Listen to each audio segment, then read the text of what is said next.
Welcome to The Explainer. Look, if you're an infrastructure engineer, a sysadmin, or really anywhere inside the VMware ecosystem, 2026 just completely pulled the rug out from under your career roadmap. The industry is seeing some absolutely massive shifts, and the path to proving your virtualization skills, it's completely changed. Today, we're navigating this brand new VMware certification landscape, and we're specifically breaking down the critical choice between VCP-VFF and VCP-VCF. This explainer is brought to you by Cert Empire. So let's just dive right into this, because the ground has literally shifted under our feet, and you need to know exactly where to step next to maximize your time, your energy, and, of course, your earning potential. The catalyst for everything we're discussing today is this one simple fact. VCP-DCV is dead. Seriously, VMware's flagship data center virtualization certification. You know, the exact credential that has defined virtualization careers, padded resumes, and acted as a hiring filter for well over a decade. It officially retired on December 15, 2025. Now, if you already hold an active DCV credential, you can take a breath, okay? It remains valid until its individual expiration date, meaning you don't lose the status you've already earned. But if you're a new candidate starting today, or if you were planning to upgrade your certs this year, DCV is simply no longer an option on the table. It is entirely gone from the roster. So I gotta ask, what is your next career move? Let's figure out how you're gonna build your new path forward. So here is your new fork in the road. Broadcom didn't just replace DCV with one single monolithic exam, they split the path entirely to reflect their new consolidated product lineup. On one hand, we have the VCP-VVF administrator. VVF stands for VMware vSphere Foundation, and this is the track tailored specifically for standalone vSphere setups.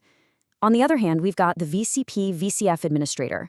VCF stands for VMware Cloud Foundation, which represents the fully integrated, highly orchestrated software-defined stack. This split, it's a direct reflection of where the entire industry is heading. The real decision you have to make in 2026 isn't about DCV at all anymore. That era is over. The decision is entirely VVF versus VCF. Essentially, it's legacy standalone architecture versus the unified private cloud. Now, what's really interesting here is how logistically identical these two exams actually are. Whether you choose VVF, which is exam code 2v0.16.25, or VCF, which is 2v0.17.25, the baseline parameters match up almost perfectly. They both carry a standardized $250 exam fee, though do keep in mind Broadcom actively adjusts pricing regionally, so definitely always check your local testing portal. Both of them give you 135 minutes to complete the test. VCF has a slightly higher question count, sitting around 65 to 70 questions compared to VVF's flat 60. But the absolute biggest shift overall, neither exam requires mandatory training. Broadcom removed that incredibly expensive, multi-thousand-dollar hurdle back in May 2024, so from a pure time and money perspective, it's a completely even playing field for you. Since the logistics are basically the same, the choice comes down entirely to the scope of the technology you actually want to master. Let's break down the VVF scope first. So the absolute crucial point here is that VCP-VVF is the direct spiritual successor to what DCV used to be. It tests your day-to-day standalone vSphere administration. We're talking about the core nuts and bolts here, installing and managing the lifecycle of ESXi hosts and vCenter appliances, handling virtual machine creation, templates, and complex resource allocation. It covers configuring your vSAN and legacy data stores, setting up standard and distributed virtual switches for networking, and of course, managing high availability features like vMotion and DRS. And here is a massive sigh of relief for you. If you have older VCP-DCV study materials laying around, do not throw them away. That preparation carries over almost entirely to this standalone track because the domain weights and those scenario-based question styles are remarkably similar. But what if you decide to go the other route? Well, to truly understand the VCF exam, we first need to define what VMware Cloud Foundation actually is. VCF isn't just a hypervisor. It's not just a simple update to vCenter. It is a fully integrated private cloud platform. It essentially takes all of those core standalone components from VVF, your vSphere compute, your vSAN storage, your NSX networking, and it wraps them all together under a massive automated orchestration layer called SDDC Manager. So instead of managing individual hosts or patching separate clusters or configuring individual switches piece by piece, you are managing a unified software-defined data center from a single pane of glass. It is a fundamental shift from manual infrastructure administration right over to automated cloud operations. Because VCF is a fully integrated stock, the knowledge required on test day is effectively a superset of VNF. Yes, you still absolutely need to know vSphere inside and out. But on top of that, you're tested heavily on SDDC Manager operations, the control plane itself. You're tested on the Cloud Builder bring-up process, which is the automated appliance used to stand up the entire environment initially. You need to know how to create and lifecycle isolated workload domains for different business units. And critically, you really need to understand how NSX and vSAN integrate specifically inside the VCF stack.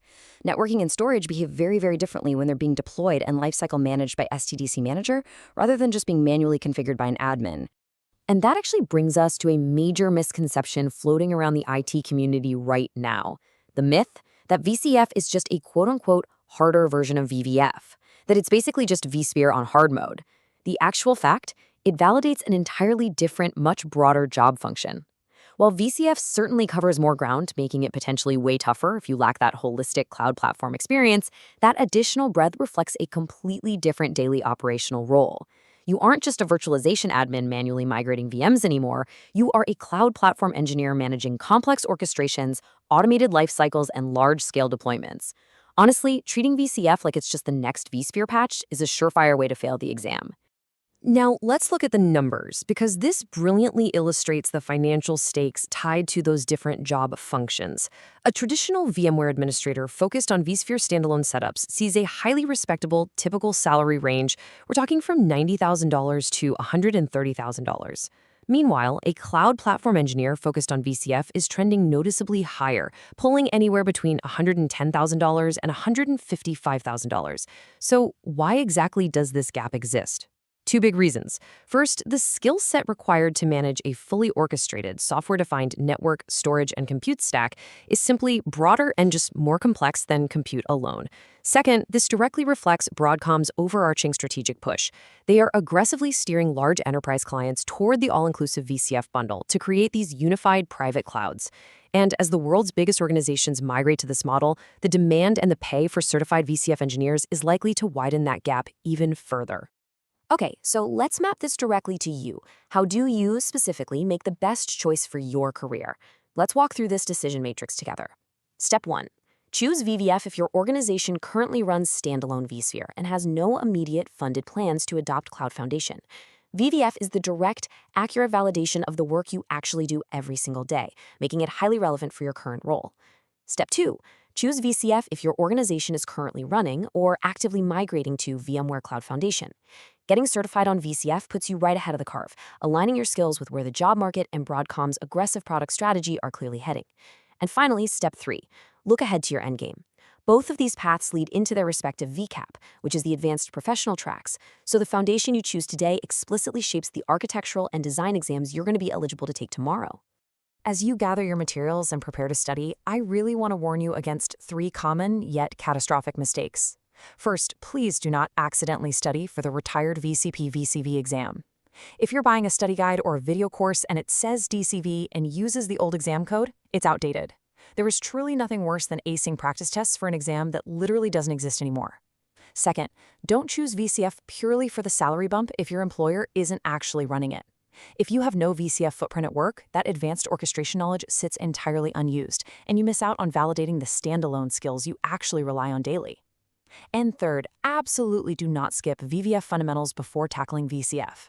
The VCF exam fundamentally assumes you already possess VVF-level vSphere knowledge as your baseline. Candidates who try to skip straight to the orchestration layer, they usually hit an absolute brick wall. Now that those mandatory multi-$1,000 training classes are completely gone, your practical, hands-on experience is everything. $0 to $300. That is the estimated cost of building a supplementary, nested, hands-on lab environment right at home. Because you're saving thousands on those old mandatory classes, redirecting a tiny fraction of that money into a decent home lab, maybe an old refurbished desktop packed with RAM to run nested ESXi hosts, or even a reliable practice exam platform, it's the smartest investment you can possibly make. These new exams are heavily scenario-based. They want to know if you can actually fix a broken deployment, not just define an acronym. Building those nested environments, breaking them, and then figuring out how to fix them, that's exactly what will build the muscle memory required to actually pass. So we arrive at the ultimate question for your 2026 roadmap. VCP-VVF or VCP-VCF? Which path are you going to choose? Will you master the foundational standalone environment that confidently runs countless data centers today? Or will you level up to orchestrate the full automated cloud foundation stack of tomorrow? The choice ultimately comes down to your daily operational reality and your long-term career ambitions.